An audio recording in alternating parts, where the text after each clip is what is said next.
Nous connaissons bien le texte de Josué au chapitre 1er. Nous allons ouvrir dans Josué chapitre 1er. Josué chapitre 1er. Josué chapitre 1er, verset 8. Que ce livre de la loi ne s'éloigne pas de ta bouche, mais médite-le jour et nuit, afin que tu prennes garde à faire tout ce qui y est écrit.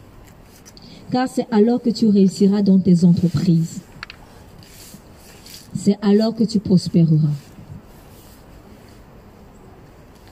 Que ce livre de la loi ne s'éloigne pas de ta bouche, mais médite-le jour et nuit afin que tu prennes garde à faire tout ce qui est écrit, car c'est alors que tu réussiras dans tes entreprises et c'est alors que tu prospéreras. Franchement, j'invite chacun à étudier ce passage. J'invite chacun à faire une étude biblique très sérieuse sur ce petit passage. Ce petit passage qui peut résumer beaucoup de chapitres de la Bible en fait. Voir tout. Voir tout. Voir tout. J'ai constaté que à force de le réciter, de réciter quelque chose, on n'arrive plus à en peser la valeur. On n'arrive plus à en peser la valeur.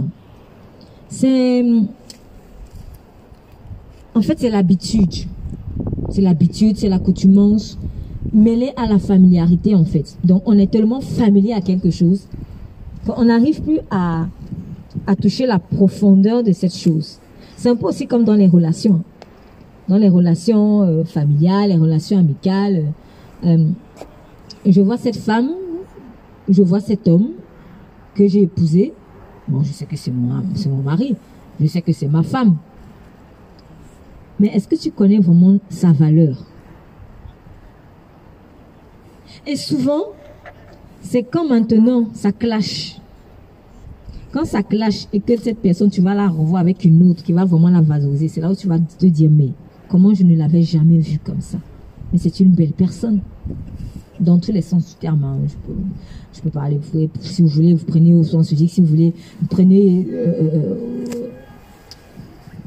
la beauté du cœur, en fait.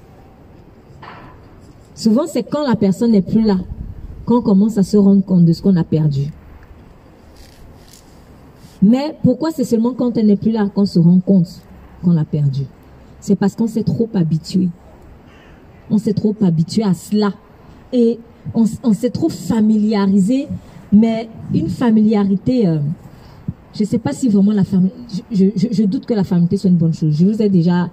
J'ai déjà enseigné dessus, j'ai déjà prêché dessus en fait. Attention à l'excès de familiarité, même dans les amitiés, parce que à force de voir cette personne juste comme un pote, je vais emprunter, excusez-moi vraiment ces expressions familières. C'est un pote. Non. Il est prophète. Il n'est pas que pote. Il est prophète. Donc, si tu te comportes ou si tu fréquentes cette personne comme si, en fait, tu ne la considères pas au niveau qu'elle est vraiment, tu vas louper le coche.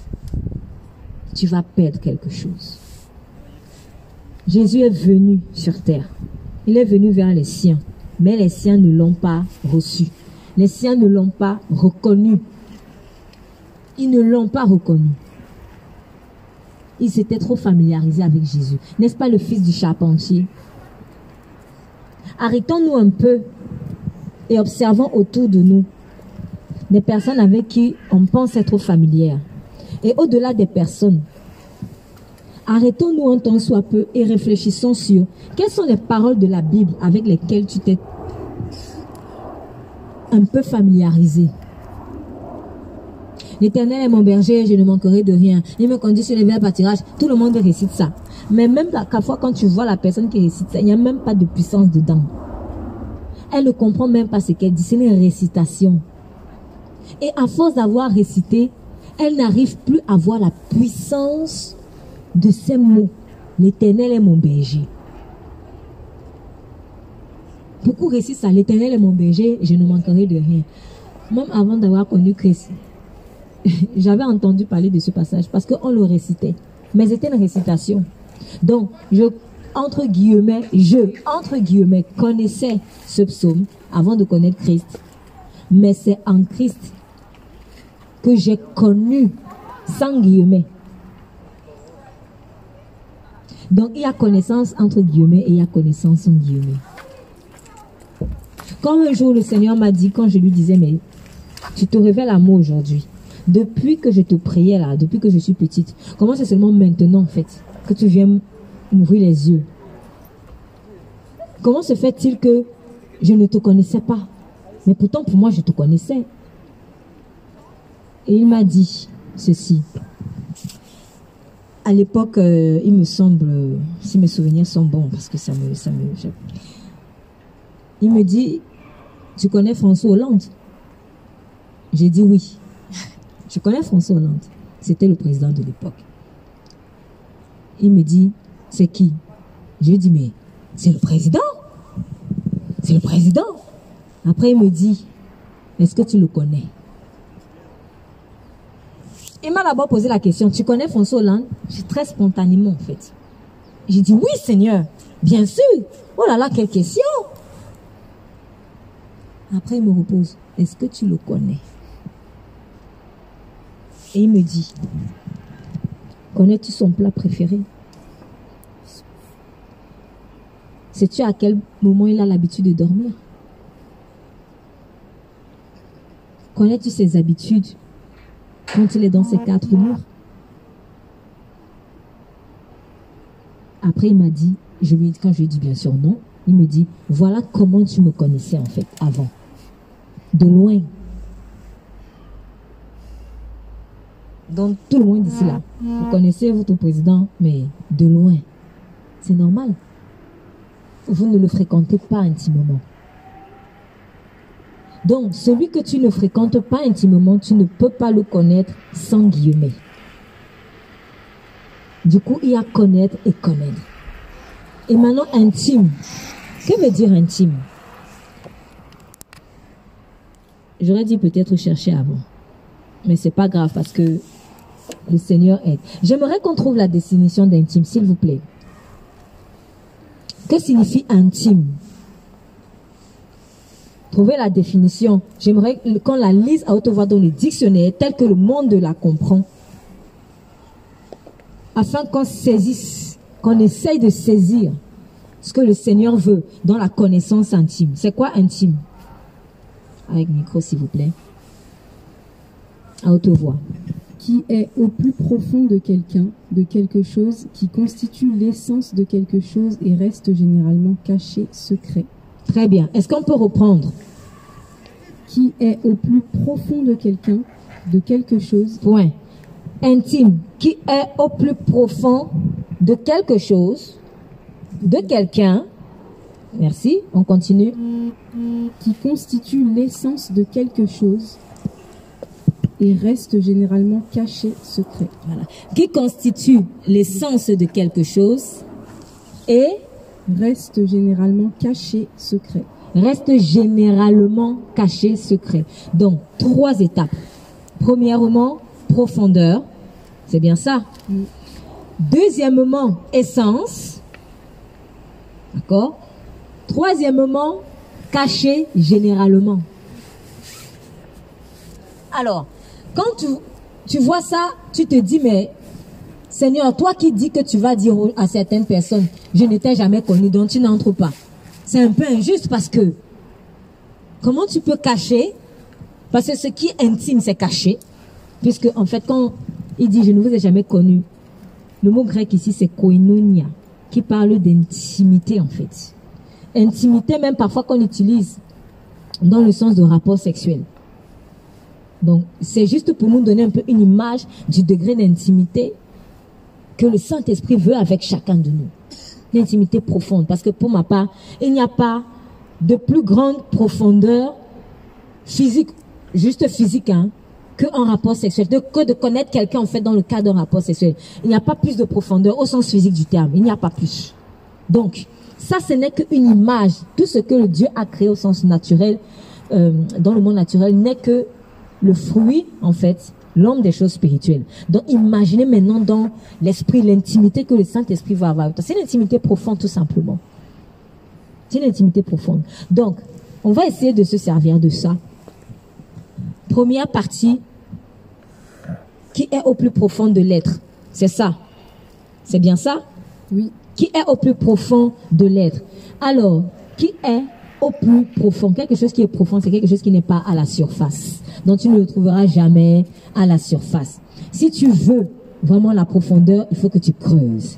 Il faut que tu creuses. Il faut que tu creuses. Et quand tu creuses, il y a plusieurs caractères qui vont devoir être déployés en toi. Parce que celui qui est tout le temps actif, celui qui est tout le temps pressé, celui qui est tout le temps impatient ne peut pas creuser un trou profond. Parce que pour creuser un trou profond, il faut que tu sois patient.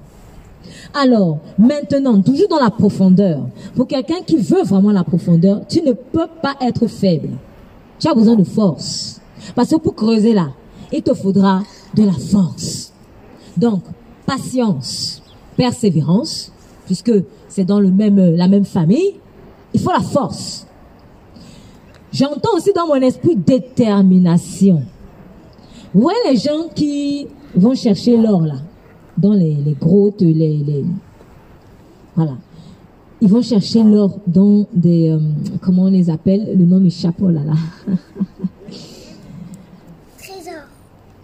Non. Pardon? Les mineurs. Voilà, merci. Merci beaucoup. Les mineurs, c'est pas un travail facile. Ils creusent. Et rien ne lui dit forcément que ici, il va trouver de l'or. Mais il persévère. Et il est déterminé à en trouver. Tu ne peux pas être profond ni avec quelqu'un, à plus forte raison avec Dieu, si tu n'es pas déterminé à trouver le trésor que tu cherches.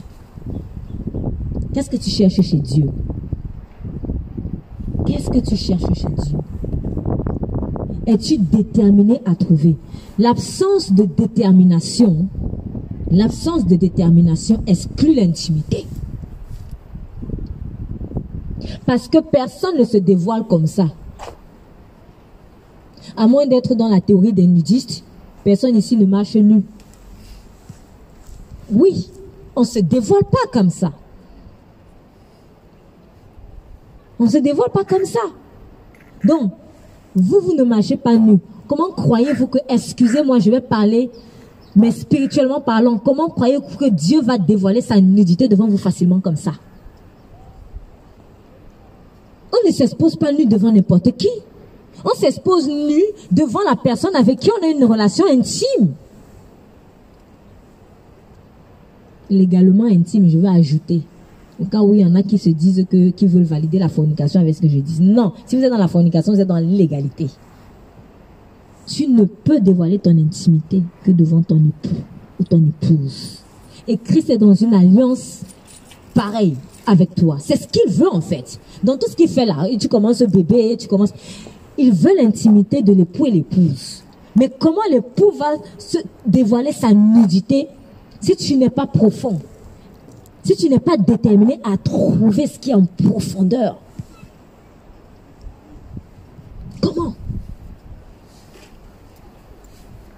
Comment? Le mineur ne trouvera jamais le diamant ou l'or ou je ne sais pas quelle autre pierre précieuse s'il n'est pas déterminé.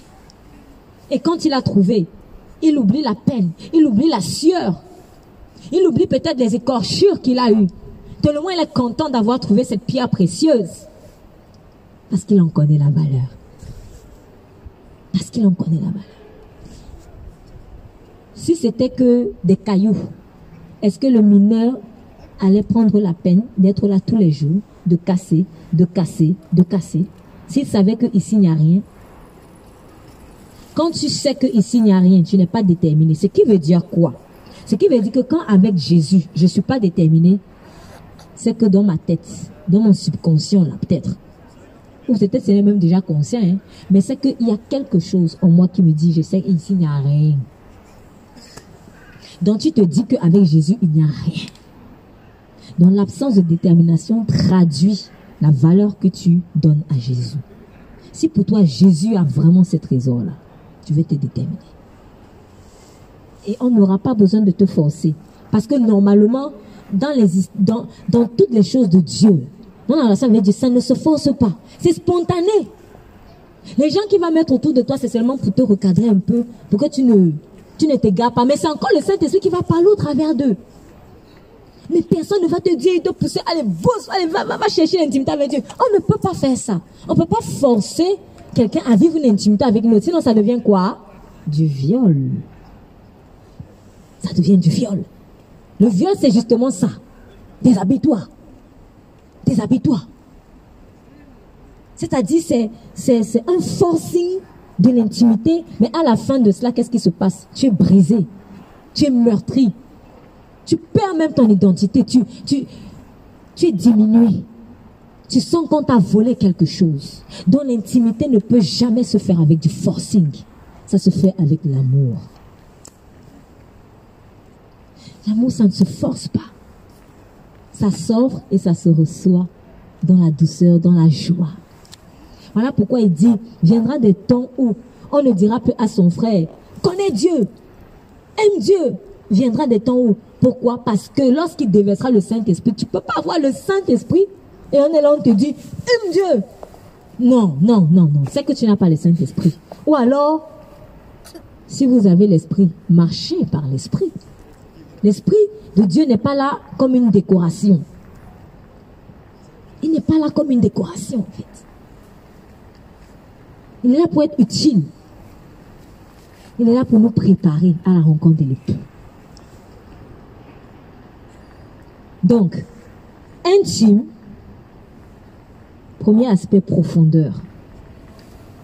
Détermination, patience, il faut creuser. Va au plus loin.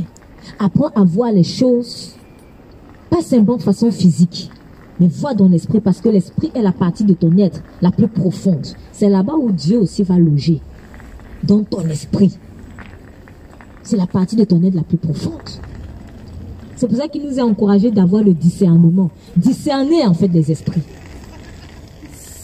Discerner. Donc quand on te donne quelque chose, ce n'est pas juste parce qu'on m'a donné du chewing-gum ou du bonbon que je vais prendre des biscuits.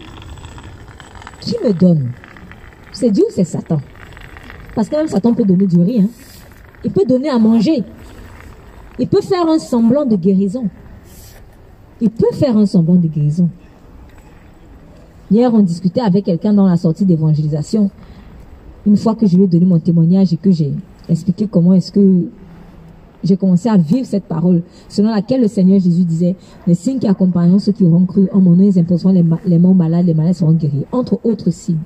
Et je lui dis, j'ai commencé à vivre ça. Pourtant, je pensais connaître Jésus, mais je ne vivais pas ça. C'est pas le seul signe. Et puis la personne pour qui Jésus n'est pas Dieu me répond, ah, mais moi aussi je guéris. Hein. Il m'a dit, je te promets, moi aussi je guéris des gens. Bon, de toute façon, en parlant avec lui, j'avais senti qu'il était dans l'occultisme au tout début. Et là, je me suis juste dit, ok, on comprend mieux pourquoi connaître Jésus, ça ne se limite pas au miracle. Parce que Satan peut te faire un semblant de guérison. Et vous comprenez donc, ceux qui diront Seigneur, Seigneur, n'avons-nous pas fait des miracles? N'avons-nous pas prophétisé? Ça là, c'est en haut, c'est la légèreté, excusez-moi. Mais la profondeur, elle est où? Lui aussi guérit. Il guérit, mais pour lui, Jésus n'est pas Dieu. Alors tu guéris au nom de qui? Les miracles, les prophéties, qui sont très bonnes. Mais en tout cas, moi, personnellement, j'aime le prophétique. J'aime les démonstrations de puissance de Dieu. Mais franchement, hein, devant ton salut, devant ton âme, excusez-moi, j'ai envie de dire, c'est comme si c'est l'accessoire. Vous voyez, quand on s'habille, voilà, tu as ton sac, tu accroches. Est-ce que le sac est inutile? Non, c'est important. Dans le sac, on met des choses importantes. Tu mets ton téléphone, voilà, tu vas mettre ta Bible. Moi, j'ai mon sac, je mets ma Bible dedans et tout ça. Tu mets des choses importantes. Mais on appelle ça comment? Un accessoire. Les accessoires, là, à un moment donné, on peut s'en débarrasser. Mais ton être, il restera toujours. Les accessoires, on peut s'en débarrasser. Je vais vous donner deux images. J'ai une image là qui me vient en esprit là. C'est une image à la fois amusante et ridicule quand même. Mais je pense que c'est une image forte et j'espère qu'elle va vous parler. Je suis en train de voir deux personnes. Non, une personne d'abord, parce que c'est la première personne qui est en zoom. Elle a rempli d'accessoires. On parlait des accessoires hier avec elle. Rempli d'accessoires. Donc, imaginons, la personne a des lunettes, un chapeau, des chouchous sur la tête, des boucles d'oreilles, et puis une ceinture, hein, je sais pas encore qu'est-ce que je peux inventer moi comme accessoire, un sac. Mais elle est nue. La deuxième personne n'a rien de tout ça. Franchement, je ne dis pas comme ça, c'est une image que je suis en train de voir là dans l'esprit, donc je fais que qu'est-ce que je suis en train de voir. La deuxième personne, elle est toute habillée, mais aucun accessoire. Les deux sont en train de marcher en route. Donc, l'autre a les lunettes, le chapeau et tout, mais nu. Quand j'ai dit nu, je ne dis rien, il n'y a rien là. Il n'y a rien nu. Tu as le sac accroché comme ça, hein, mais c'est nu. L'autre est tout habillé. Franchement, vous choisissez qui? Choisissez, vous-même choisissez.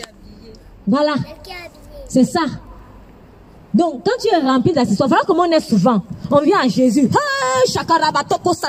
On parle en langue, les prophéties, les miracles, tout ce que vous voulez. Mais si on gratte le cœur, si on ouvre le cœur, là, il n'y a rien, il n'y a que les asticots, les serpents. Il n'y a rien dedans. Rien. Mais quand tu viens là, tu es là, et quand tu finis le culte, tu sors, tu vas me dire, oui, alléluia, le culte était puissant, parce que tu as fait le show. Mais en fait, dans l'esprit, tu as les lunettes, le chapeau, le sac, ici là, nu. Et les démons, ils sont là.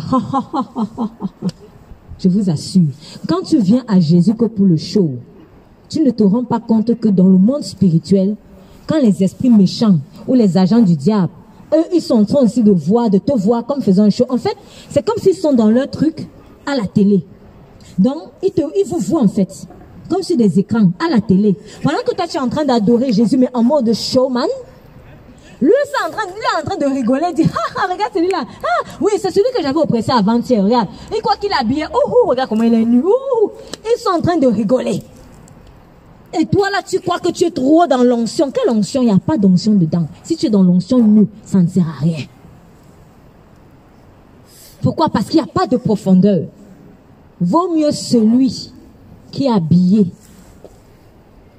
avec la robe de fin, là, sans accessoires. Après, si Dieu te donne les accessoires, bénis le Seigneur.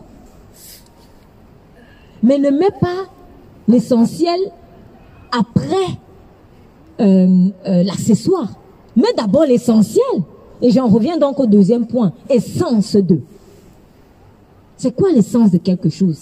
C'est la source de ça. C'est ce qui fait que la chose est cette chose. S'il n'y a pas d'essence, il n'y a plus rien. On est content quand on prend nos voitures. Si tu as une très belle voiture, une limousine, je ne sais pas quelle est votre voiture, bon moi je ne sais pas trop, mais c'est pas trop mon truc, mais si vous avez la plus belle voiture que vous pouvez imaginer, peut-être l'un va pour lui c'est une limousine, un autre c'est je sais pas moi une RAV4, imagine la plus belle voiture du monde, la plus chère, on te l'offre, mais tu n'as jamais l'essence pour rouler. On fait comment? Une belle voiture sans essence, ça sert à quoi? Pourtant, le moteur est là. Hein. Il n'y a pas d'essence. Quand le sens des choses, tu la loupes, ta voiture, elle sert à quoi d'abord une voiture? Elle sert à se déplacer. Alors, si maintenant, je n'ai plus d'essence, à quoi va servir ma voiture? À décorer. mon garage. Souvent, nos vies sont déjà au garage. On ne sait même pas. Dieu ne veut pas que nos vies soient des décorations. Dieu ne t'a pas créé pour décorer la terre. Tu as un but précis. Et quand il t'a envoyé sur terre, il a bien réfléchi. Dieu ne fait rien au hasard. Il a réfléchi, il a dit, bon, vais-je envoyer mon fils? Il va naître par telle femme et tel homme. Je l'envoie en mission parce que je veux qu'il sauve beaucoup de veuves. Je souhaite que mon fils soit vraiment fidèle. Mais je veux aussi sauver mes enfants. Tu ne peux pas le forcer à rester fidèle avec moi. Mais je vais l'envoyer. Et je vais tout mettre en œuvre parce que mon fils Jésus a déjà tout accompli. Afin que mon fils, j'invente un prénom, André, ne loupe pas le coche de sa vie. Afin que mon fils André ne perde jamais l'essentiel. L'essence, c'est-à-dire moi-même. Je place donc ma foi. J'envoie André. Allez, André sur terre. Boum. André va entrer dans le ventre d'une dame. Et puis André sort. André, quand Dieu t'a envoyé sur terre, c'était pour les veuves. Et puis André sent qu'il y a la puissance de Dieu qui descend sur lui et tout ça. Sauf que André, il utilise cette puissance, mais pour sa gloire. André oublie qu'il est venu sur terre pour que cette puissance soit utilisée pour les veuves, peut-être les orphelins, peut-être un autre pour les prisonniers, j'en sais rien. En tout cas, pour les brebis de Dieu. Dieu t'a envoyé sur terre pour un but. Si André ne va pas, n'entre pas dans son appel, si André ne fait pas ce pourquoi Dieu l'a envoyé exactement, André est sur terre pourquoi? Il est comme une décoration. Et j'ai même envie de dire, je vais aller plus loin, une décoration encombrante. Pourquoi? Parce que je suis en train de penser à cette parabole sur le figuier. 3 ans. Depuis 3 ans, il y avait un figuier dans un champ. Et le figuier ne produisait pas de fruits. Du coup, le propriétaire du champ, qu'est-ce qu'il a fait? Il a dit à son serviteur, retire-le. Il ne produit pas de fruits depuis 3 ans. À quoi me sert-il? Donc, c'est pas mal la décoration. Moi, j'aime bien les décorations. Mais quand une décoration est encombrante là, franchement, tu as envie de faire quoi? De t'en débarrasser. C'est pas Dieu qui est méchant. Voyez d'abord vous-même comment vous faites. Quand vous rénovez vos maisons, quand vous arrangez la maison, si vous voyez qu'il y a du superflu dans les décorations, qu'est-ce que vous faites? Vous vous en débarrassez. Si le figuier là dans le champ, il ne sert à rien. Tu me bouffes la place en fait. C'est ça. Enfin, quand vous voyez les choses comme ça, je vous assure, vous voyez que Dieu, quand on va penser être trop sévère, en fait, n'est pas du tout sévère. Parce que nous, on fait ça naturellement. C'est normal. Moi, je ne peux pas m'encombrer d'une décoration qui est superflue. J'ai besoin de respirer. J'ai besoin de respirer. Donc, André, tu as été envoyé sur terre. Pas pour faire le show devant les gens. Pas pour faire le show devant les gens. Mais c'est pour des gens en souffrance, des gens qui ont soif et faim de la vérité. Mais tout cela ne peut aussi arriver que si André oublie l'essence même de sa vie. Parce que quand tu oublies l'essence, quand tu ignores l'essence ou quand tu méprises l'essence de ta vie, ce qui fait ce que tu es, tu n'auras pas d'intimité. Et comme tu n'auras pas d'intimité, tu ne comprendras même pas pourquoi tu es venu sur terre. Quand tu vas croire que, bon, ok, Jésus t'a sauvé, et puis c'est bon, tu peux être à la plage, tu croises les bras. Ah non. Là, le monde va te rattraper très vite. 3e aspect. C'était quoi le 3e aspect dans l'intimité? Ce qui est caché, il me semble. Caché, secret. Caché et comment? Secret. Secret. Qui n'est généralement pas donc dévoilé. Je me souviens de ce passage du Seigneur Jésus-Christ. Lorsque les disciples qu'il avait envoyés, 70 disciples, il les a envoyés dans les villes où lui-même devait aller. Il les a envoyés dans les villes où lui-même devait aller. Et ils sont revenus. Et ils ont dit, « Ah Seigneur, même les démons nous sommes soumis en ton nom. » Et le Seigneur de répondre, « Je voyais Satan tomber comme un éclair. Je le voyais tomber. » Donc pendant que ses disciples étaient en train d'agir, le Seigneur Jésus voyait dans l'esprit comment le diable était en train de tomber. Il était content.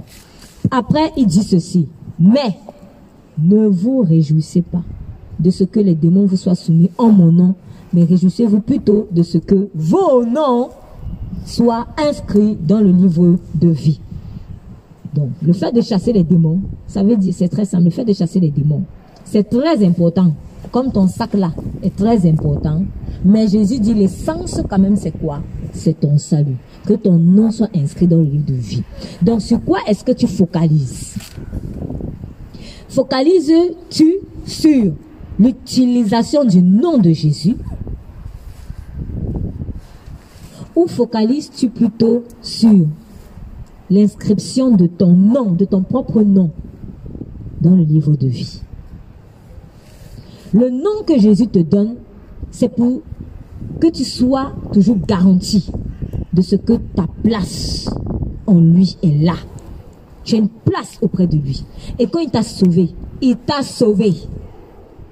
Tu n'as pas à t'inquiéter. Mais c'est là où moi je me pose la question de savoir, est-ce que je suis vraiment sauvé? Parce qu'aujourd'hui, c'est très facile en fait. Tout le monde s'appelle chrétien.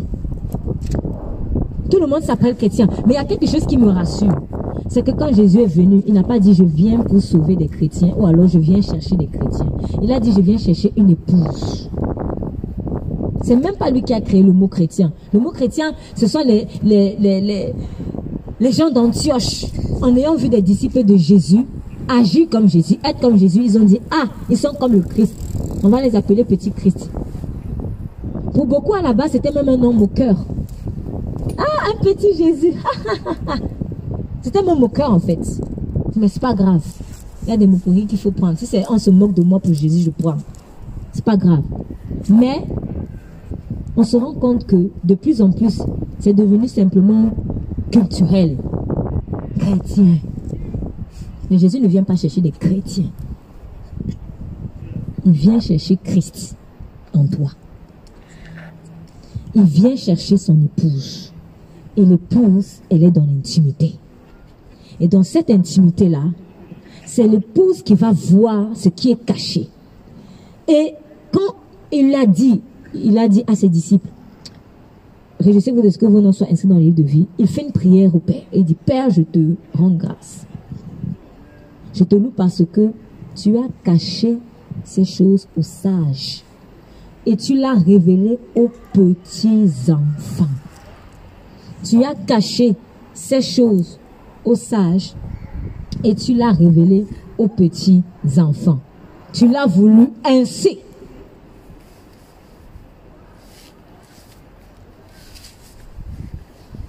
Alors, ces disciples-là, ce n'étaient pas physiquement des petits enfants comme cet enfant-ci. Mais pourquoi dit-il, tu l'as révélé aux petits enfants alors qu'il est en train de parler d'eux? Il est en train de parler des adultes, des pères et des mères de famille. Peut-être même des vieillards.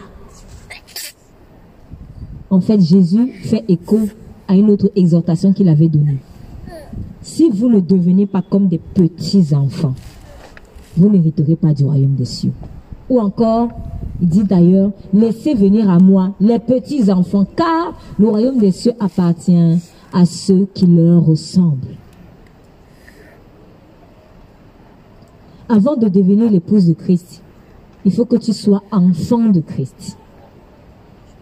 Avec un cœur d'enfant, un cœur malléable, un cœur que le Saint-Esprit peut tourner à gauche, peut tourner à droite, monter et descendre. Un cœur que le divin potier, auquel le divin potier peut donner la forme qui lui plaît. Mais si Dieu ne peut pas te donner la forme qui lui plaît parce que tu es trop rigide, c'est que tu n'es pas enfant. Si tu n'es pas enfant de Christ, Tu es enfant de qui? Parce qu'il n'y a pas deux mesures. Ou tu es dans le camp des ténèbres, ou tu es dans le camp de Christ. En Christ, il n'y a pas de neutre. Les neutres, on les vomit. En plus, le on là, c'est pas moi. Hein. Le on, c'est pas les gens. Le on, c'est Jésus lui-même qui vomit. Soit tu es chaud, soit tu es froid. Si tu es tiède, je te vomirai de ma bouche. C'est lui-même qui le dit. Il ne parlait pas des païens. Il parlait à une église. Il parlait à une église. S'il vous plaît, soyons déterminés à chercher ce qui est caché. Voilà pourquoi on appelle le dernier livre de la Bible Apocalypse, qui signifie révélation. Donc Dieu t'ouvre les yeux sur des choses qui étaient cachées. Et ces sages dont Jésus parle, à qui Dieu n'a pas révélé justement que Satan était en train de tomber et que Dieu allait à un moment donné envoyer sa puissance pour que nous aussi, nous puissions à notre tour chasser les ténèbres dans la vie des gens par l'autorité du Christ. C'est qui ces sages? En fait, ce sont les sages selon le monde. Donc finalement, ce sont, excusez-moi, des stupides. Parce que la sagesse de ce monde est folie devant Dieu. Si je reprends l'image des deux personnes que je vous ai décrites tout à l'heure là. Celui qui est rempli d'accessoires, mais qui est nu. Il croit trop qu'il est sage. Il croit trop qu'il est sage parce qu'il est rempli d'accessoires.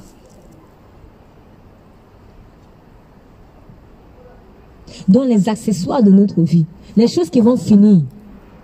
J'ai parlé tout à l'heure des dons de prophétie. Ça aussi, ça va finir. Hein? On n'aura plus besoin de ça là-bas. Quand on sera avec lui. C'est pour cela que quelque part, c'est un accessoire. Oh, accessoire peut-être très important. Très, très important. Le prophétique, ça sauve des vies. C'est là pour édifier le corps de Christ. Mais ça ne prendra jamais la place de Christ lui-même. Parce que Christ peut utiliser même un païen pour prophétiser. Caïphe avait prophétisé que le Christ devait mourir pour tout Israël. Mais est-ce que Caïphe reconnaissait que Jésus était le Fils de Dieu? Non. Dieu peut utiliser n'importe qui pour prophétiser, même malgré lui. Donc si ce que le païen peut faire, si ce que je fais, pardon, le païen peut aussi le faire, il faut aller plus loin. Ce que le païen ne peut pas imiter, c'est l'intimité avec le Saint-Esprit. Mais il peut imiter des miracles, il peut imiter des prophéties, il peut faire des choses, entre guillemets, incroyables. Mais ce n'est pas ce que Jésus est venu chercher. Il est venu chercher des gens qui vont chercher au loin ce qui est caché. Quelle est la dernière révélation que Christ a donnée dans sa parole? Ça remonte à quand? La dernière révélation de la parole que tu as eue. Ça remonte à quand? Il y a un passage dans la Bible qui dit, c'est dans le livre des Proverbes, livre des Proverbes,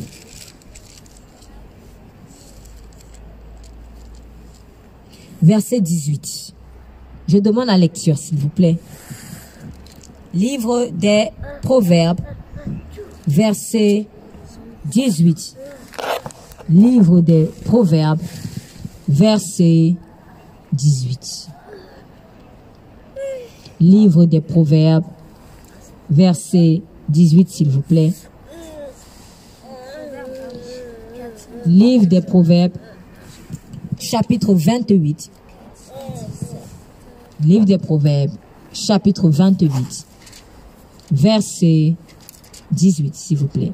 Lecture, merci. Celui qui marche dans l'intégrité trouve le salut, mais celui qui suit deux voies tortueuses tombe dans l'une d'elles.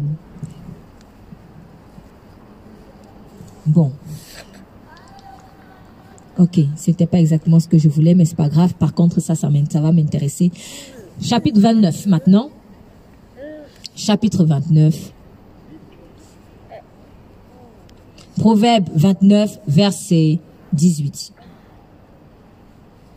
Proverbe 29, verset 18. Quand il n'y a pas de révélation, le peuple ne connaît aucune retenue, mais s'il respecte la loi, il est heureux. Très bien. Est-ce qu'on peut recommencer? Oui. Quand il n'y a pas de révélation, le peuple ne connaît aucune retenue, mais s'il respecte la loi, il est heureux. Très bien. Quand il n'y a pas de révélation. Merci. Quand il n'y a pas de révélation, le peuple est comment? Sans retenue. En fait, tu es comme un fou. Imaginez une voiture que tu n'arrives plus à contrôler. Il n'y a plus de retenue, il n'y a plus de frein. Et quand il n'y a plus de frein, il risque d'arriver quoi? Merci. Un accident. Voilà pourquoi on a eu trop d'accidents dans la vie quand on n'avait pas Christ.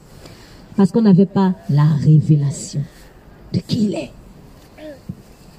Maintenant, quand tu dis avoir accepté Jésus, mais tu continues toujours dans le manque de révélation, ah, c'est un peu bizarre alors. Parce que le Saint-Esprit est là pour te révéler. Déjà, il vient te rappeler ce que Christ a enseigné. C'est ce qu'il a dit. Il vous enverra le Saint-Esprit et il vous rappellera ce que je vous ai enseigné. Donc déjà, il te rappelle. Et dans ce qu'il te rappelle là, il va encore même plus en profondeur. Il va en profondeur. Les choses que tu n'avais pas compris. L'Éternel est mon berger, comme que tu récitais avant. Maintenant, quand tu vas t'asseoir et étudier dessus, étudier ce texte, pardon, tu vas te rendre compte que c'est beaucoup plus profond que ce que je pensais. L'Éternel est mon berger, ça signifie quoi? Donc je suis une brebis. Et qu'est-ce qui se passe en fait entre le berger et la brebis? Elle le suit aveuglément. Elle le suit aveuglément. Avez-vous déjà vu un berger et ses brebis, son troupeau de brebis ou de moutons, ou prenez un autre troupeau que vous voulez, peu importe. Ils ne font que suivre le berger. Où il va? Il ne demande pas, tu nous amènes où? Tu nous amènes où? On est déjà arrivé? Oh là là, franchement, elles suivent seulement. Et à un moment donné, quand elle ne veut pas suivre, allez, le petit bâton, on tape. Et elle se remet vite dans les rangs. La brebis qui s'égare là, on va taper un peu. Ou parfois on va juste la porter sans lui demander de permission. Mais nous on veut à chaque fois que Dieu nous demande la permission. L'Éternel est mon berger. Le berger, c'est lui qui te conduit. Il sait mieux que toi. Du coup, la brebis, elle ne connaît pas le chemin. Elle ne sait pas où l'amène le berger. Mais elle connaît un chemin, le berger lui-même. Je reprends. La brebis ne connaît pas le chemin qu'elle est en train d'emprunter avec le berger. S'il y a un chemin que la brebis connaît, c'est le berger lui-même. Ce qui veut dire que la brebis n'a pas besoin de dire à chaque fois. C'est quand qu'on arrive. On est où maintenant? Le chemin, si c'est quoi? Non, parce que le chemin de la brebis, c'est le berger lui-même. Est-ce que cela ne vous fait-il pas penser à ce passage que Jésus a dit? Je suis le chemin. Donc, il faut cesser à chaque fois de contrôler les choses. Il faut cesser à chaque fois. Je ne suis pas allé plus loin. Je suis juste sur le passage encore. Psaume 23, verset 1. L'Éternel est mon berger. Quand tu étudies, tu as la révélation de plein de choses. Ça même encore, c'est même en surface. Parce que si tu réfléchis 2-3 minutes, tu peux comprendre déjà le peu que j'ai dit. Mais maintenant, qu'est-ce que ça signifie par rapport à ta propre vie? Parce que ça, ce sont des vérités générales. Mais en quoi ce passage est percutant pour ta propre vie? Ça, c'est le Saint-Esprit qui va te révéler. Parce que moi, je peux avoir l'Éternel, mon berger, je ne manquerai de rien. Pour moi, donc il y a quelque chose de précis, une attente précise que Dieu a pour moi. Mais pour toi, il y a une autre attente précise. Mais c'est le même passage biblique. Qui va te révéler ça? C'est le Saint-Esprit parce qu'il sait pourquoi il t'a créé. Et il sait où il t'emmène, il connaît ta destinée, il connaît ton appel. Mais si tu ne vas pas chercher la révélation pour ta propre vie en particulier, qu'est-ce que tu vas faire? Tu vas calquer sur les vies des autres. Alors que tu es unique. Voilà pourquoi ton empreinte est unique. Même si tu es jumeau ou jumelle, tu n'as pas la même empreinte de doigt que ton frère jumeau ou ta soeur jumelle. Tu es unique. Mais on a-tu la révélation? Ça là, Dieu a caché aux gens. Dieu a caché des choses en toi qu'il n'a pas forcément voulu révéler. Quand on tombe enceinte, l'enfant n'est pas ouvert. Est-ce que le ventre d'une femme enceinte est ouvert comme ça? Vous avez déjà vu ça? Je pense que si vous voyez ça, vous allez fuir. Vous allez dire ça, c'est un mutant. C'est caché. Ça grandit caché. Il n'y a que elle-même qui sait. Et le mari qui est l'auteur de cette grossesse qui sait aussi. Même lui-même, il va savoir après elle. Mais c'est elle qui va d'abord savoir. Qu'est-ce que Dieu a déposé en toi? De quoi es-tu enceinte? Qu'est-ce que Dieu a déposé en toi? De quoi es-tu enceinte? Qu'est-ce qui est en train de grandir en toi? Le sais-tu? C'est caché. Mais ce ne peut pas être caché à toi. Ça peut être caché aux autres, mais pas à toi. Mais comment vas-tu le savoir si tu n'es pas dans la révélation du Saint-Esprit? Donc je repose la question. À quand remonte la dernière révélation de la parole de Dieu que tu as eue par le Saint-Esprit? Ce n'est pas des choses qui doivent remonter à il y a des semaines. Non. Presque tous les jours, Dieu veut te révéler quelque chose. Tous les jours même, il veut te révéler quelque chose. Je vous dis la vérité. Plus vous êtes proche du Saint-Esprit, c'est tous les jours que vous avez des rimas. C'est tous les jours que vous avez des révélations en fait. Ouvre seulement la Bible, pouah. Ouvre la Bible, pouah. On dirait une boîte. Dès que tu ouvres seulement, c'est la lumière. La lumière, elle est déjà là. Mais c'est à toi d'ouvrir la boîte. Dieu a fait exprès de fermer la boîte. Parce qu'il faut qu'elle soit cachée à certaines personnes. Tout le monde ne doit pas savoir où Dieu t'emmène. Tout le monde ne doit pas savoir où Dieu t'emmène. Surtout s'ils ne sont pas prêts à apprécier la valeur. Voilà pourquoi Dieu a caché ces choses aux sages, soi-disant. Car lorsque tu donnes des perles à des puceaux, qu'est-ce qu'ils vont en faire? Ils vont le fouler. Et je reprends ici un verset biblique par rapport à Proverbe. Ne donne pas des perles aux pourceaux. Donc Dieu va cacher. Il va cacher ce qui est précieux en toi en fait, aux pourceaux. Mais maintenant, si toi-même tu es ton propre pourceau, alors là on n'est pas avancé. Souvent nous-mêmes on est nos propres pourceaux. Dieu il met des choses puissantes en toi. Mais toi-même tu foules. Toi-même tu foules ça. Parce que tu ne vas pas chercher. Parce que pour toi, quand c'est caché, c'est caché. En fait, il y a des gens qui pensent que si Dieu lui-même il veut me dire, il va me dire. Hein. S'il ne veut pas me dire, il ne me dit pas. C'est pas ça. Ce n'est pas ça forcément. Ce n'est pas ça forcément. Demandez et on vous donnera.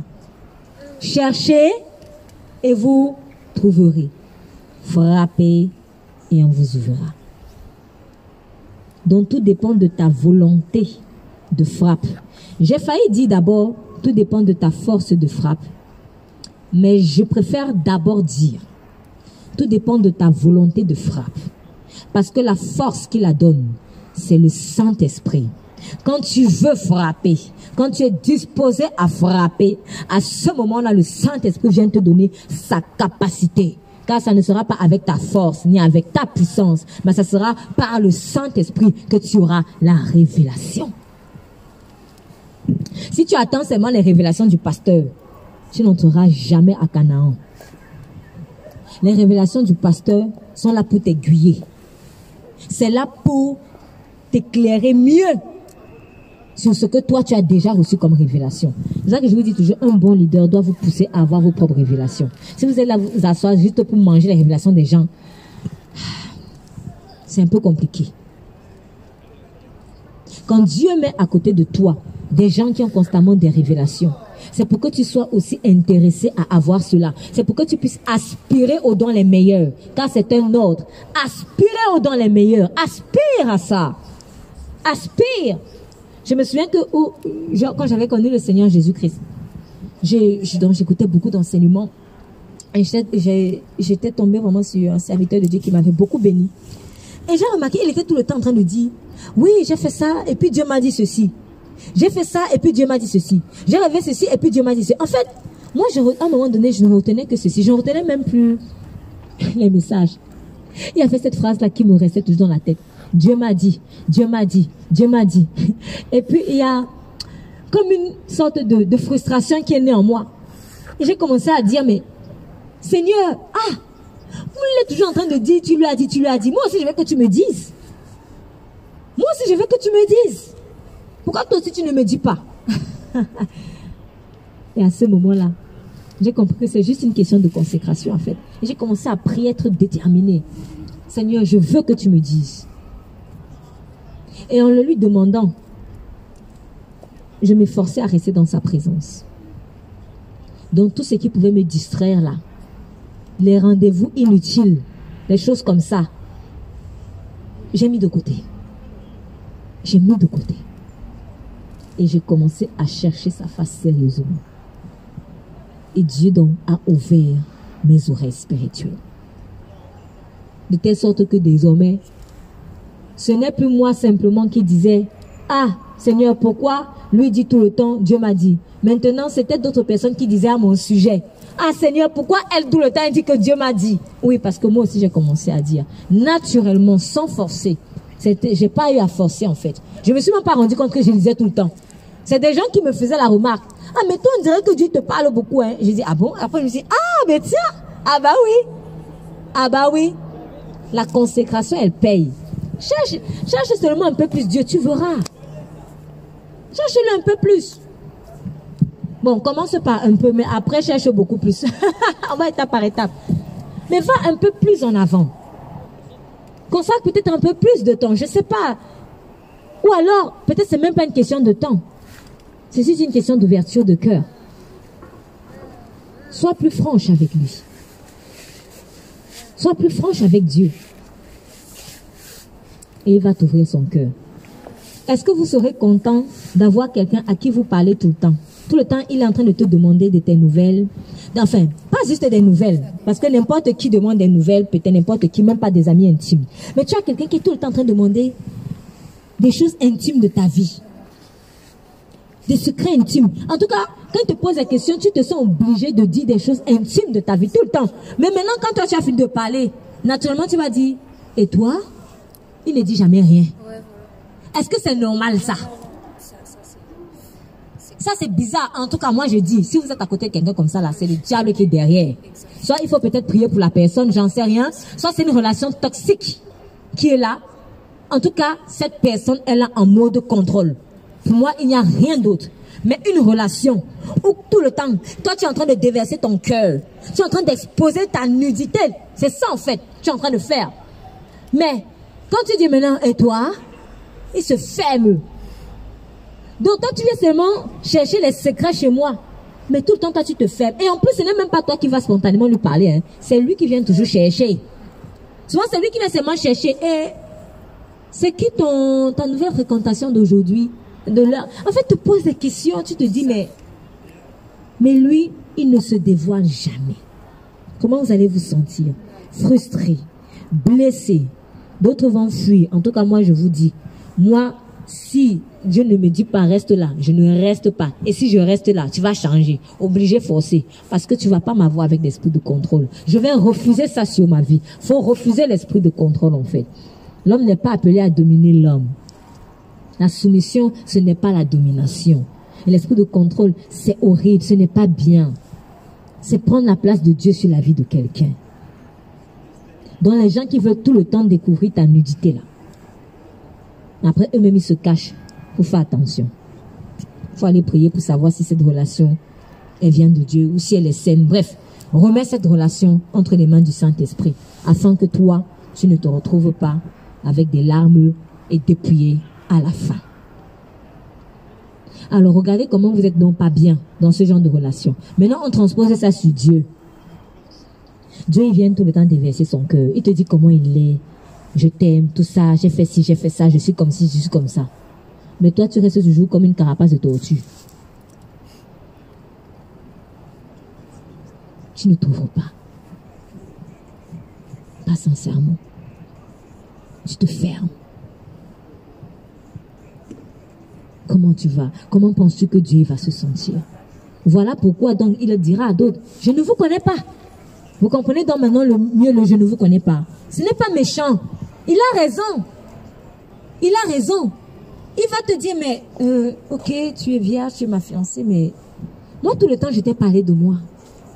Je n'ai fait que ça au fait. Mais toi, moi je ne te connais pas. Tu t'es jamais ouverte. Tu t'es jamais ouverte en fait. Alors, si tu ne t'es jamais ouverte à moi, on va célébrer qu'un noce de mariage. Parce qu'en fait, les vierges folles demandaient à entrer dans la salle des noces de l'époux. Des noces de mariage. Vous voyez, ça n'a aucun sens. Dieu, ce n'est pas un Dieu de fou. Il ne fait pas dans la folie. Tu ne t'es jamais ouverte à ton fiancé, alors qu'il a passé le temps à s'ouvrir à toi. Et toi, tu crois que bam, bam, bam, bam, il va venir te mettre la bague au doigt comme ça, à l'aise. Ça n'a aucun sens. En tout cas, moi, je suis fiancée avec quelqu'un. Il ne s'ouvre jamais. Réfléchis 2 fois. Réfléchis 2 fois avant de l'épouser. Parce que tu ne le connais pas. Parce qu'il y a beaucoup de situations comme ça, de relations de couple. Tu n'as jamais appris à connaître vraiment la personne. Après, tu ne connaîtras jamais parfaitement. Quand vous serez dans le mariage, tu vas encore découvrir des choses. Mais quand même, il y a un minimum. C'est à quoi servent les fiançailles. Elles servent à connaître un minimum de choses, en fait. Pour savoir, est-ce que je peux vraiment m'engager? Et pour ça, il faut que tu t'ouvres aussi un minimum. Il faut que tu t'ouvres. Donc, si la personne ne s'est jamais ouverte, je vais t'épouser comment? Parce que si tu te caches, ça signifie qu'il y a trop de choses pourries là dans la carapace. Et toi, tu comptes que quand on va se marier, c'est maintenant que tu vas te dévoiler, parce que tu penses que maintenant je suis coincé. J'ai entendu des phrases comme ça. Ah, bon, je vais attendre de me marier. Là, comme ça, je vais me dévoiler, parce que si je me marie, si je lui dis tout maintenant, en tout cas, si je lui dis ça, pas tout. Je ne dis pas, je lui dis tout. Mais, si je lui dis certaines choses, elle va me fuir. Pardon, faut dire. Si tu sais que c'est quelque chose qui peut affecter votre mariage, sois vrai. Ne cache pas. C'est la même chose avec Dieu. Ce n'est pas que Dieu ne te connaît pas. Mais en fait, il est important que toi-même tu t'ouvres. Personnellement, moi je suis gênée. Je suis très gênée quand, dans les relations que j'ai, s'il y a des gens comme ça, des relations que tu as comme ça, tu ne connais les choses intimes dans la vie de la personne que si Dieu vient te le révéler. Alors que la personne, elle était censée déjà te dire depuis. J'ai même eu des situations où Dieu me dit, telle personne, elle a fait ceci. Elle doit venir t'en parler. Pour l'instant, tu ne fais rien. Je veux qu'elle parle. Mais quand tu vois la personne, on dirait, il n'y a rien. Hein? Elle est à l'aise. Donc, du coup, je reviens sur Proverbe 28, qui paraissait un loupé, mais c'est pas un loupé. Proverbe 28, verset 18. Celui qui marche en intégrité trouve le salut, mais celui qui s'en détourne pour suivre 2 voies tombera dans l'une d'elles. En fait, c'est le piège de l'hypocrisie. J'avais fait une petite étude sur ce passage. Et le Saint-Esprit m'a dit, c'est le piège de l'hypocrisie. C'était par rapport à ceux qui, dans le livre de Matthieu 21, 25, Matthieu 21, on va rapidement faire un crochet dessus. Matthieu 21, verset 25.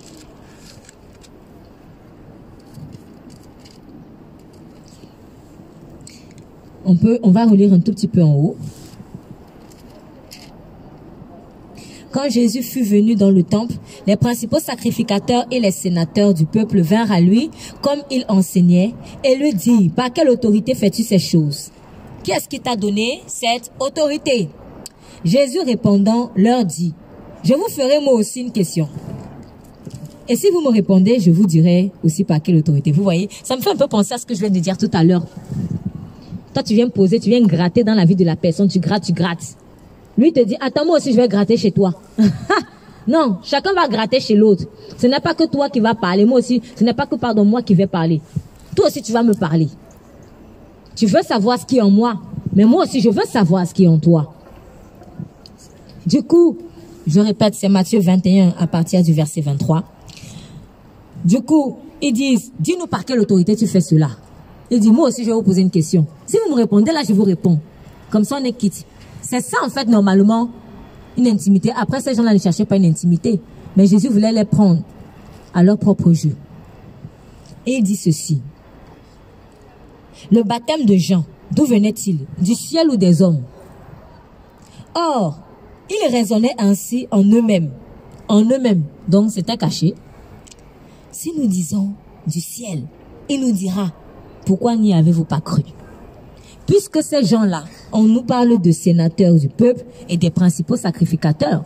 Le sacrificateur, c'est lui qui va présenter les péchés du peuple à Dieu, qui va faire des sacrifices pour les péchés. Donc tu es là pour enseigner au peuple comment les choses de Dieu en fait. Donc tu es censé connaître Dieu et reconnaître aussi ce qui vient de Dieu.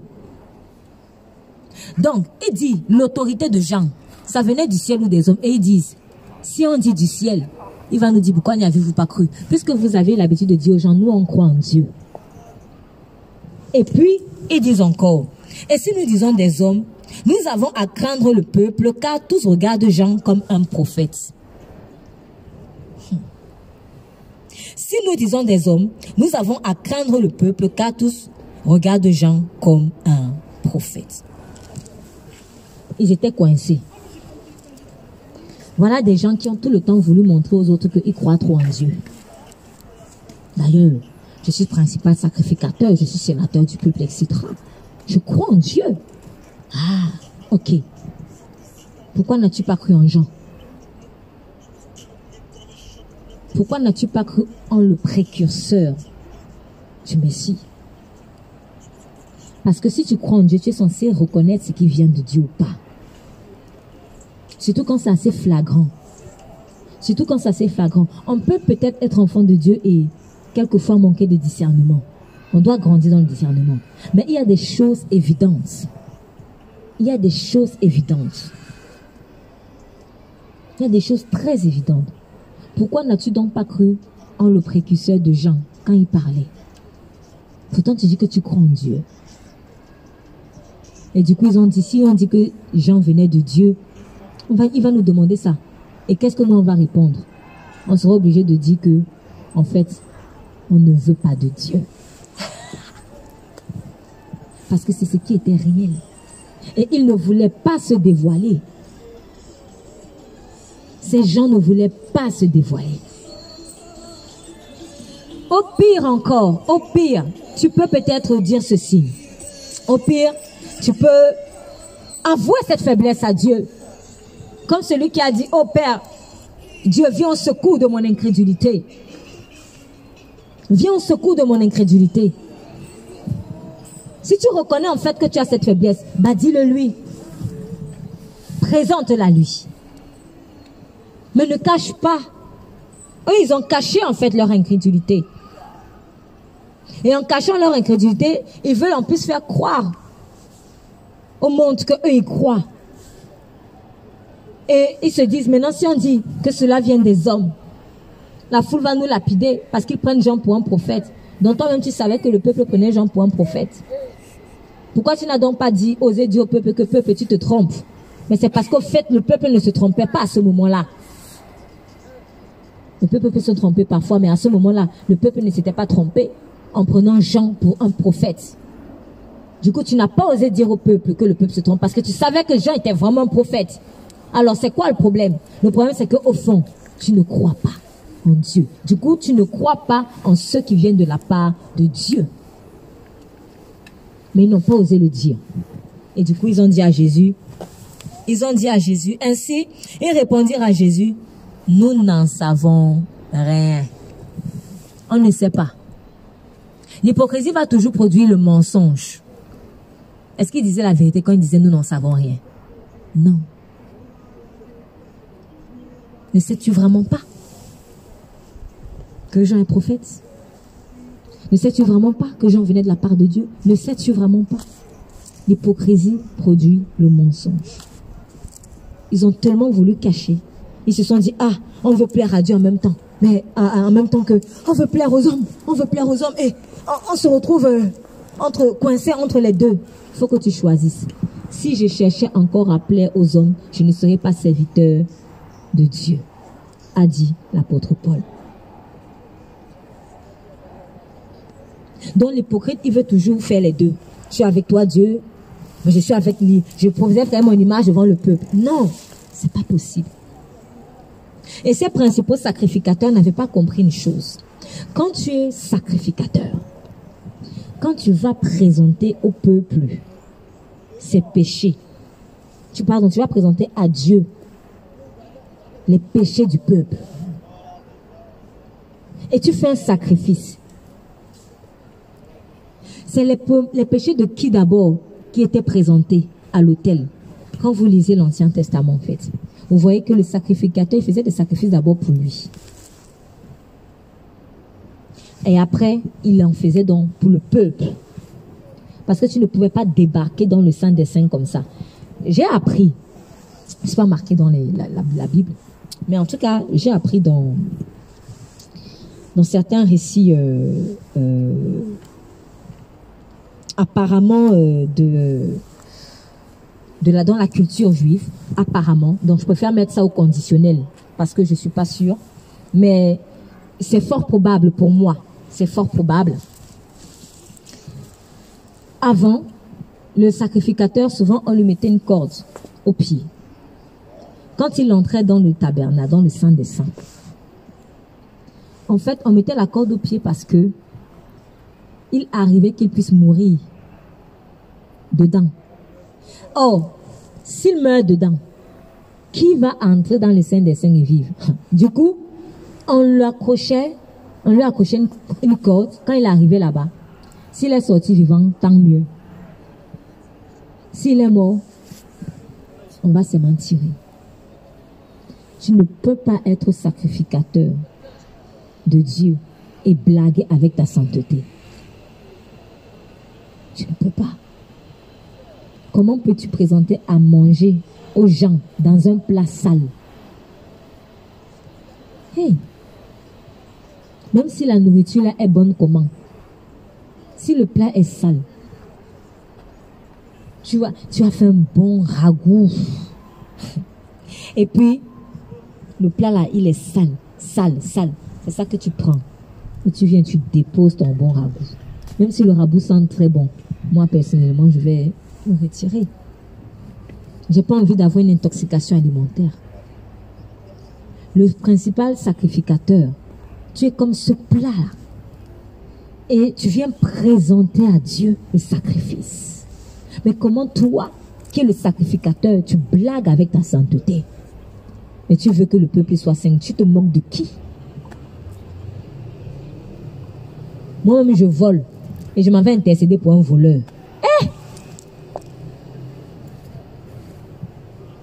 Je ne peux pas voler allègrement et intercéder pour des gens qui volent. Je ne peux pas tricher allègrement et intercéder pour des gens qui trichent. Toi-même, sois d'abord brisé dans ta tricherie. Sois brisé par rapport à ton mensonge. Sois brisé en gros par rapport à ta chair. C'est pour cela que Jésus s'est sacrifié. Lui qui n'avait pas de péché, il s'est sacrifié en fait. Il est le souverain sacrificateur par excellence.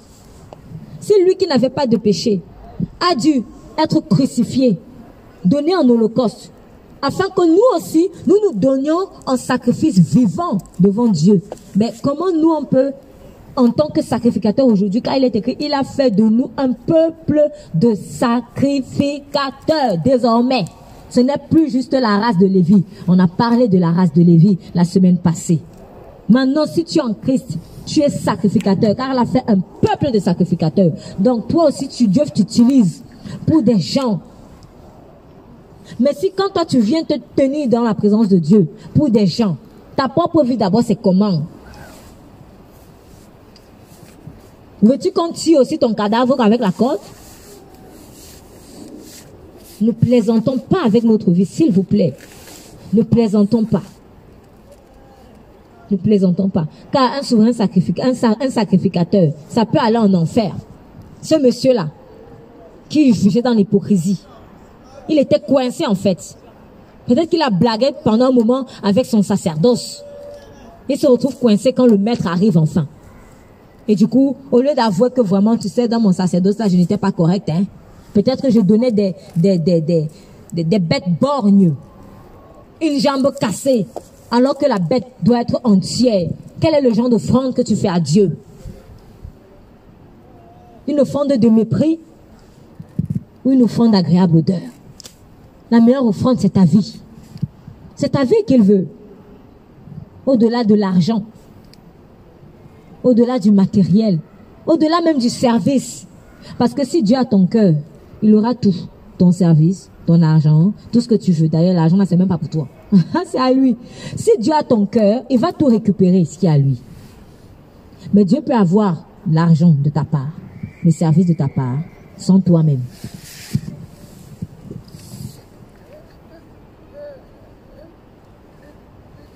Donc, si je veux revenir à ce que j'ai dit au début par rapport à Josué 1, que ce livre de la loi ne s'éloigne pas de ta bouche, médite-le jour et nuit. N'écoutons pas ce verset biblique comme dans la légèreté. Prenez la peine d'étudier. Allez en profondeur. Quand il dit méditer, en fait, Dieu est en train d'appeler à la profondeur. Ce n'était pas juste, je vais lire comme ça, je vais réfléchir 2-3 minutes et c'est fini. Il invitait Jésus à aller en profondeur. Jour et nuit. Cherche la mine, cherche dans la mine. Comme un bon mineur. Cherche, creuse. Tu vas trouver l'or. Et le premier or que tu vas trouver, ne t'arrête pas là, s'il te plaît. Continue. Parce que à force de creuser, c'est du diamant que tu vas trouver. À force de creuser encore, c'est du chrysolite. Après, si tu continues, tu vas voir du saphir. En fait, c'est éternel.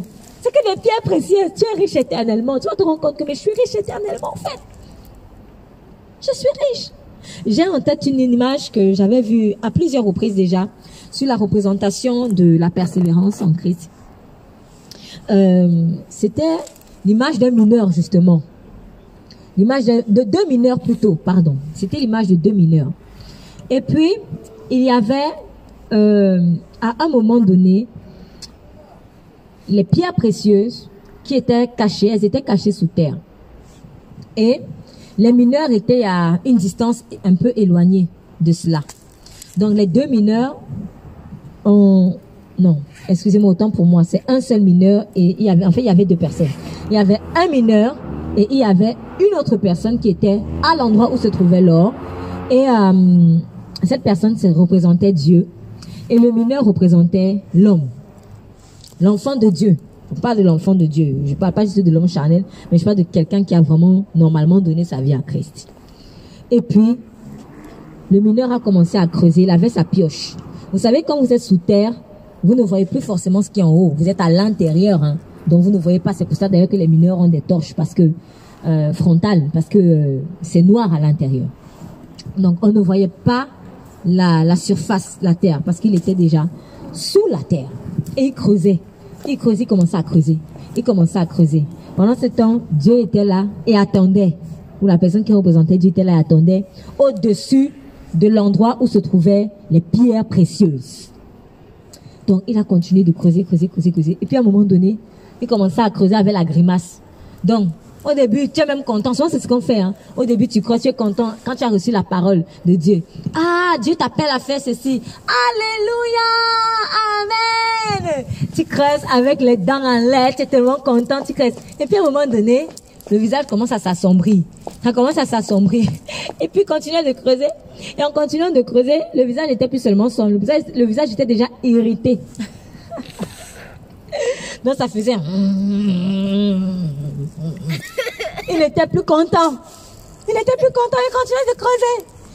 On ne voyait plus les dents. On voyait juste les lèvres fermées. Et puis, à un moment donné, je vous promets, mais vraiment, je vous promets, si l'or était ici, les pierres précieuses étaient là. Il était ici. Il avait commencé loin. Il était ici. Mais il ne voyait pas parce qu'il fallait creuser pour que les choses sortent. Arrivé ici, il a dit, j'en ai marre. Bam! Il a dit, j'en ai marre. Il a lâché la pioche. Il est revenu à la surface. Et en fait, il y avait un petit mot. Il faut toujours persévérer. L'or était là. Et il s'est arrêté là. Dieu m'a tellement déjà parlé par des situations comme ça, d'impatience en fait. J'ai compris que quand Dieu te fait une promesse, nous on focalise souvent sur la destination finale. Mais Dieu veut prendre plaisir au cheminement qu'il a avec toi. Donc, quand tu es dans la voiture, si tu passes ton temps à demander au chauffeur, on va où? On va où? On va où? On arrive quand? On arrive quand? Tu vas le stresser et ton voyage ne va pas être un voyage de plaisir en fait. Mais quand tu es dans la voiture et que tu causes avec le chauffeur, tu partages avec le chauffeur, tu parles avec le chauffeur, waouh! C'est là où le voyage devient puissant. Et en fait, quand tu sors de là, tu peux dire, j'ai fait un bon voyage. Finalement, je pose du coup une question. Quand quand vous avez pris soit le train, soit l'avion, peu importe, ou un taxi, ou une voiture, quand vous arrivez à destination, et la personne qui doit vous accueillir, elle vous dit, alors, avez-vous fait un bon voyage? Je vais vous donner 2 situations. Et vous allez répondre. La première situation, pendant tout le trajet, tu avais quelqu'un qui te cassait les oreilles. Que tu avais peut-être la servante ou l'hôtesse qui t'a versé du thé chaud dessus. Du coup, ton vêtement est taché.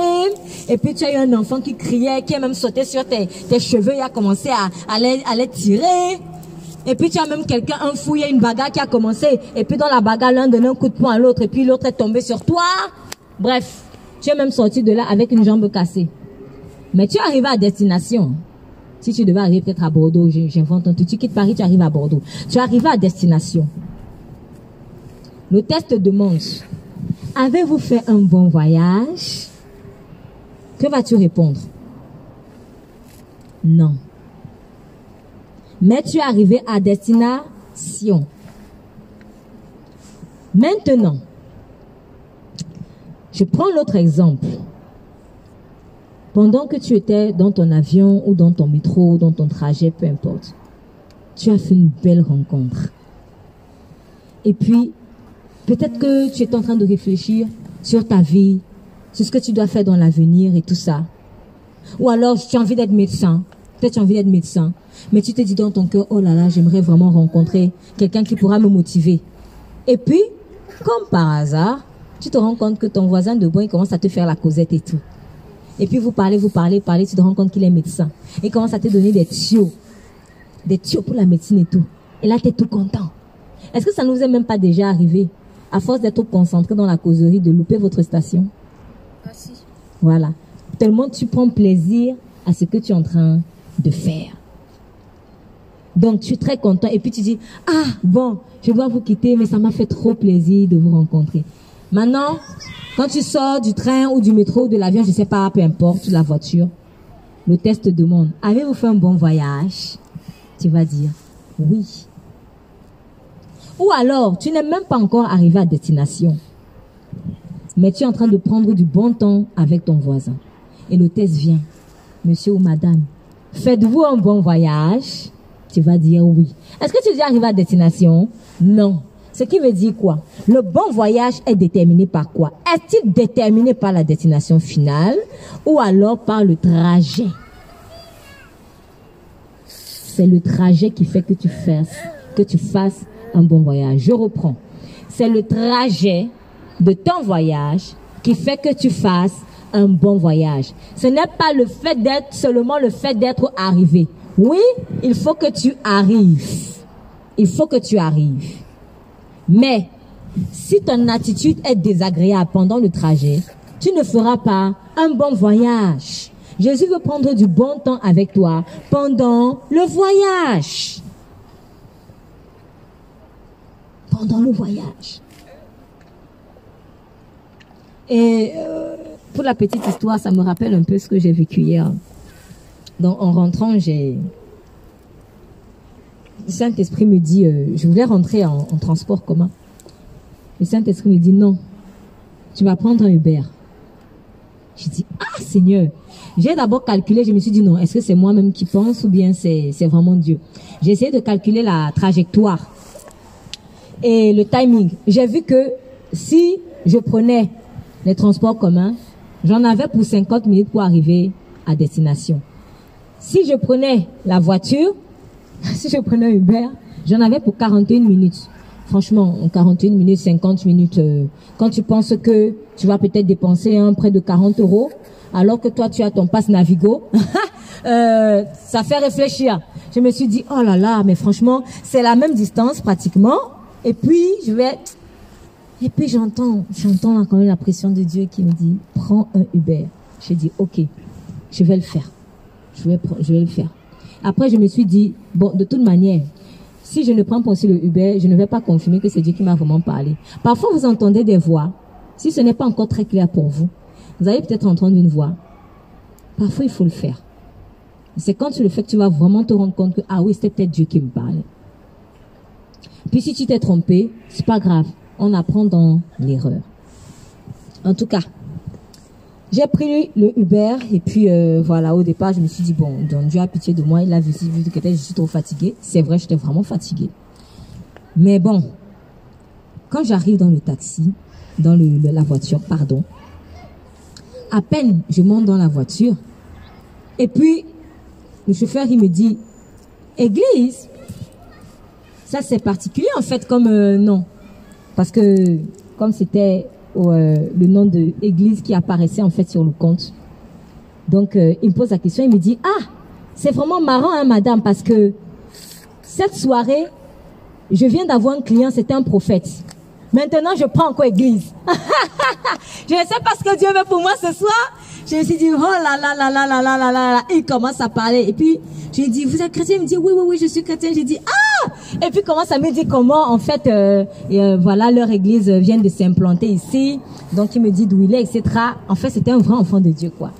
Et franchement, quand j'ai entendu ça, mon cœur a bondi de joie. En fait, c'était là, j'ai senti vraiment la joie du Saint-Esprit. C'est un enfant de Dieu. Je me suis même dit au départ que bon, c'est sûr que Dieu veut que j'évangélise quelqu'un. C'est sûr, mais c'est pas tous les jours que tu rencontres un enfant de Dieu, un vrai enfant de Dieu dans le Uber, quoi. Et il fallait vraiment lui donner quelque chose, effectivement. Et il commence à me raconter ses peines. Et puis, après, sur le coup, on ne se connaissait pas. Je ne le connais pas, il ne me connaît pas. À peine je suis entrée dans le taxi, et puis il commence à dire, mais vous savez, madame, j'ai fait un rêve là. J'ai fait un rêve, mais je comprends pas trop le rêve. Je vais vous raconter le rêve. Et moi, ça m'a fait trop rigoler parce que on avait prié le matin. Et je vous avais exhorté sur quoi? Demandez à Dieu le don d'interprétation, des visions, du parler en langue, des rêves, etc. Je me suis dit, mais Saint-Esprit, tu es extrêmement, extrêmement, extrêmement fort. Il est trop fort. Je ne connais pas ce monsieur, il ne me connaît pas. Il voit église, il me dit, ah, je suis tombé tout à l'heure sur un prophète. Maintenant, je tombe sur une femme de Dieu. Non, c'est que Dieu veut me dire quelque chose ce soir. En plus, j'ai pas besoin de forcer. Il a compris que Dieu voulait lui parler. Ça fait plaisir de voir des cœurs disposés. Et puis aussi, il me dit, j'ai fait un rêve. Après, il me dit, je n'ai pas parlé au prophète tout à l'heure, mais vous, je vous en parlais. Alors, le rêve, c'est ceci, ceci, ceci, ceci. Il me raconte son rêve. Pendant qu'il me raconte, Dieu me donne mon interprétation du songe. En un mot, pour faire court, Dieu était en train de lui dire ceci. Parce qu'il m'avait dit que dans son rêve, il avait vu un lion. Et il a vu le lion et il a eu peur. Ils n'ont pas eu... En fait, il n'était pas à l'aise. Donc du coup, le lion est en train de rôder là et tout. Et puis, il a caché les gens. Il a essayé de protéger les gens. Il a fermé pour que le lion n'entre pas. Sauf qu'il avait laissé une porte ouverte. Et le lion était entré, finalement. Et pendant qu'il me disait ça, sur le coup, ça fait peur. Et pendant qu'il me parle, Dieu est en train de me dire, c'est lui le lion. Il est un lion. Mais il a peur du faux lion qui est le diable.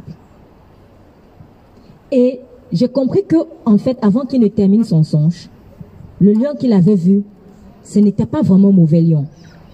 Et à la fin, lui-même, il dit, et à la fin du rêve, quand le lion est entré finalement, il est venu vers moi. Et il m'a dit ceci, donne-moi à boire. Donne-moi à boire. Et là, pendant qu'il dit ça, le Saint-Esprit me rappelle ce que Jésus avait dit à cette femme samaritaine au puits. Donne-moi à boire. Et là, Dieu me dit, ça fait longtemps que je l'appelle. Je l'appelle au ministère. Mais il résiste. Pourtant, j'ai soif. Mon peuple a soif. Mais il résiste. Ça fait des années, il résiste. Il a peur.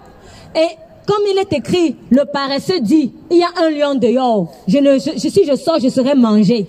Et du coup, je lui ai dit, mais toi, tu as peur alors que c'est toi le lion parce que tu es fils du lion de la tribu de Juda. Tu es fils du lion de la tribu de Juda. Et c'est le lion de la tribu de Juda que tu as vu. Et il est venu te dire, comme il a dit à cette Samaritaine, donne-moi à boire. Les gens ont soif. Les gens ont faim. Et tu fuis le ministère. Il a dit, non, moi je veux juste être un simple fidèle dans l'église. Jusqu'à quand tu vas être un simple fidèle dans l'église? Jusqu'à quand? Jusqu'à quand? Dieu t'appelle au ministère. Il attend des ouvriers. Et puis il me dit, le prophète m'a dit la même chose. Je lui dis, écoutez, si Dieu, en la même soirée, t'amène 2 de ses serviteurs pour te donner le même message, fais attention, obéis, n'aie pas peur. N'aie pas peur. De toute manière, tu vas être persécuté. Après, j'ai commencé à lui raconter certaines persécutions que j'ai subies. Et puis, il était choqué. Et puis, il m'a dit, waouh, mais je vois que malgré tout, vous êtes debout. Ça m'encourage. Quand on est arrivé à destination, on a continué de parler. On a continué de parler. Je rappelle, il est chauffeur de Uber. Donc, quand tu es chauffeur de Uber, tu as des notifications comme quoi il y a un client. Il avait son téléphone qui ne faisait que faire bip bip, bip bip, prochain client. Mais il était là, il fermait. Il écoutait, il était là, il fermait, il écoutait. On est déjà arrivé à destination. Mais quand on s'est séparés, la joie était dans le cœur. Il était très content. Il était très content, il était en train de dire, je bénis le Seigneur. Le Seigneur m'a envoyé sa servante. Le Seigneur m'a envoyé sa servante pour parler. Je ne dois pas avoir peur. Quand j'entends votre témoignage, je me dis, non, Dieu est puissant. Ça donne envie. Ça donne envie de se lever. On était déjà arrivé à destination. Mon voyage a été tellement agréable que j'ai oublié la fatigue. J'ai oublié la fatigue. Donc, quand tu prends plaisir au trajet, même si tu es à la destination, tu es même un peu frustré de ce que tu sois déjà arrivé à la destination. Du coup, souvent, ce qu'on dit, c'est quoi? Déjà? Quand tu es arrivé à la destination, tu dis, déjà? Pourquoi? Parce que le plus important, au final, c'est pas la destination, en fait. C'est comment est-ce que tu as vécu ton voyage avec Jésus. Comment est-ce que tu as vécu ton voyage avec Jésus? Dieu t'appelle au ministère. Là, maintenant, je suis en train de parler prophétiquement. Dieu t'appelle au ministère. Ne tarde pas. Tu ne vas pas être un simple fidèle qui va s'asseoir sur les bancs de l'église. Il faut écouter ce que le pasteur dit. Toi, lève-toi et va au front. Parce que l'église de Christ, ce n'est pas des églises de consommateurs. Sinon, on se transforme en camp de concentration. Nous ne sommes pas dans un camp de concentration à l'église. Où on est parqués comme des sardines.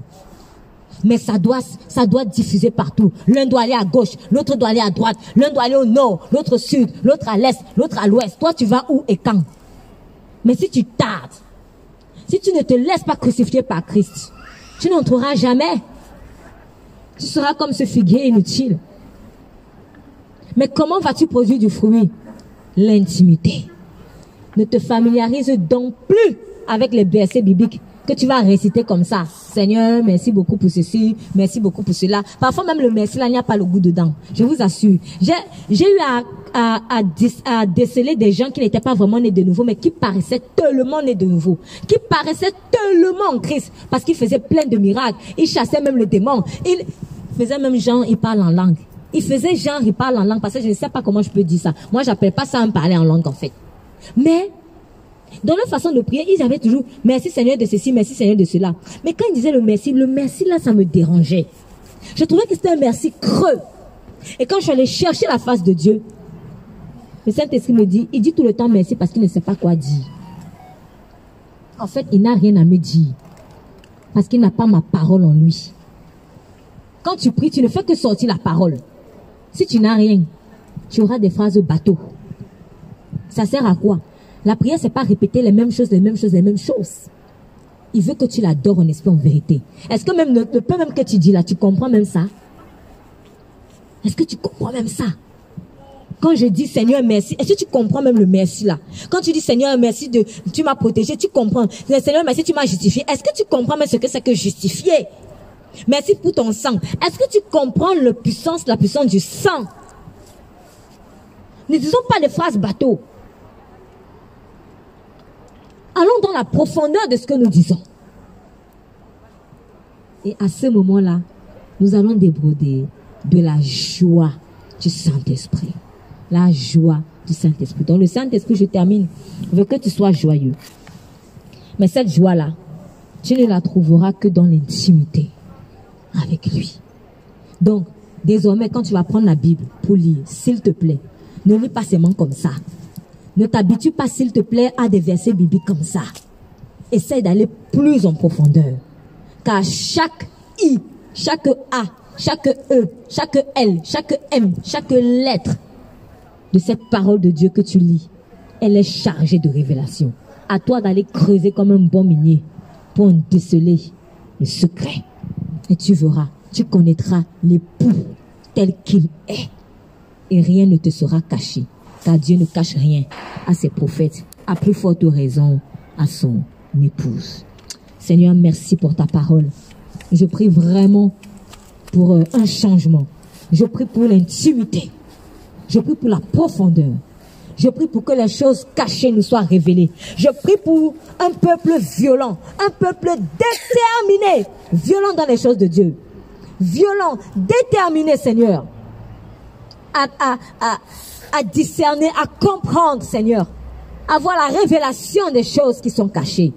Je prie pour un peuple avec un cœur d'enfant, pas avec juste la mentalité d'enfant, avec le cœur d'enfant, car du cœur d'enfant viendra la maturité spirituelle.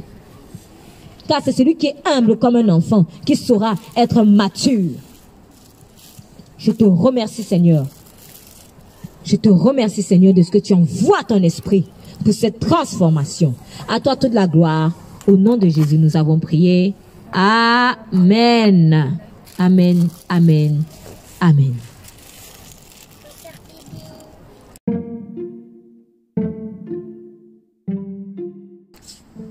Intimité. Intimité. Bonjour ou bonsoir selon l'heure à laquelle vous écoutez ce podcast. Je suis Estelle Njenge, pasteur de l'église Jésus-Christ, roi des nations. Quelle est la valeur que vous accordez à l'intimité? Avec l'évolution des mœurs, certains, ils l'ont carrément perdu. D'autres, ils sont par contre très attachés encore. Vous savez quoi? Dieu aussi est très attaché à l'intimité. Il est tellement attaché à l'intimité qu'on la retrouve dans l'un des ingrédients principaux du salut. La connaissance intime de Dieu détermine la place que vous aurez auprès de lui. Elle détermine même si vous aurez de la place aussi auprès de lui. Pour certains, c'est un message qui peut faire peur. Pour d'autres, c'est un message qui va plutôt les rassurer. Tout dépend de la disposition de votre cœur. Je l'espère qu'il sera vraiment ouvert. Mais comme le peuple de Dieu ne doit pas périr, faute de connaissance, puisque c'est ce qui est le cas, a-t-il dit dans le livre de Osée. Je vous invite à écouter ce message dans son intégralité et je prie que le Saint-Esprit vous aide à aller dans les profondeurs de l'intimité avec l'époux Jésus-Christ. Vous êtes bénis et il vous aime énormément. Partagez le message.